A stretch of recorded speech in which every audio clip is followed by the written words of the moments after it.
The Battle of the Trident may have been an important victory for the usurper, but it was the treachery and barbarism of Tywin Lannister that sealed the fate of the Targaryen dynasty. My father, King Aerys, had ever been a friend to the Lions of the Rock. Aerys graciously brought Tywin to court, making him the youngest hand of the king in history. He gave him power. He gave him respect. He made it possible for Tywin to restore House Lannister to glory. Aerys and Tywin governed side by side for 20 prosperous years. Still, when the usurper called his banners in rebellion, Tywin Lannister ignored his king's pleas for help and stayed holed up in his stronghold of Casterly Rock. In time, my brother, Prince Rhaegar, was dead. The realm was in turmoil, and the usurper's forces were said to be riding for King's Landing. What a glorious sight it must have been when a force of 10,000 Lannister men showed up at the gate of the capital with Lord Tywin at their head, pledging support to his beleaguered king. Aerys opened the gates for his old friend.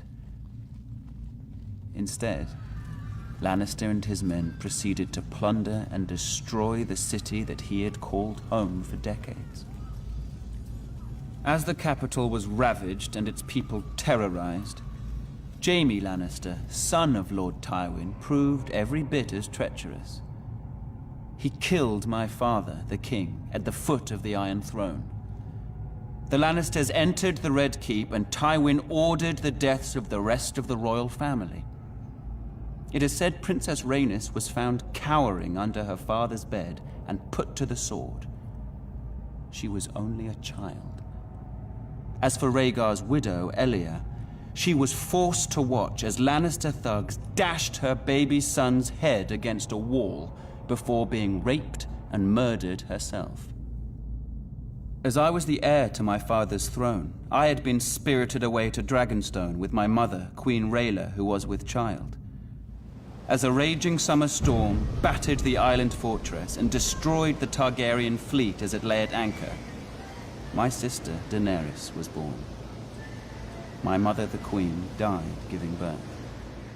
Now, some 17 years later, the rightful king still lives in exile.